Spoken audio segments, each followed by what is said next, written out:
माझं म्हणणं असं आहे की आज महापालिका जी निविदा प्रक्रिया आहे त्या निविदा प्रक्रियेमध्ये जे काही ठेकेदार भाग घेत आहेत, पण भाग घेत असताना ते 20% कमी म्हणजे बिलो दराने निविदा भरून त्या स्पर्धेचा निकाल स्वतःकडे लावून घेण्यासाठी प्रयत्न करतात.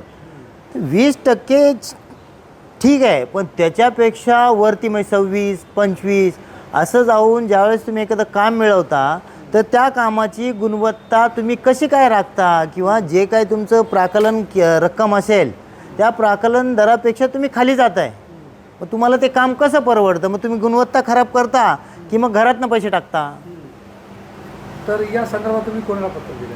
मी सन्माननीय आयुक्त महोदयांना या संदर्भात पत्र दिलेलं आहे की आयुक्त महोदयांनी या विषयामध्ये लक्ष घालून जी कोणी ठेकेदार असतील की जे 20% खाली जाऊन काम करत आहेत त्यांच्या कामाची गुणवत्ता तपासावी, जेणेकरून महानगरपालिकेचा जे काही करदाता नागरिक आहे त्या करदाता नागरिकांच्या पैशाचा विनियोग योग्य प्रकारे होईल. असे काही लोक आहेत का तुम्ही, म्हणजे तुमच्या काय कॉन्टॅक्ट आहे?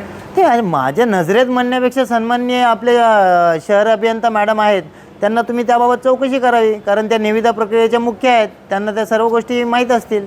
आपण ऑनलाईन निविदा प्रक्रिया राबवत असतो. त्याच्यात कोणी बिलो जाऊन जर टेंडर घेतलं 1% बिलो असेल तर शासनाचा GR आहे की ॲडिशनल परफॉर्मन्स सिक्युरिटी आपण त्याच्याकडून भरून घेतो.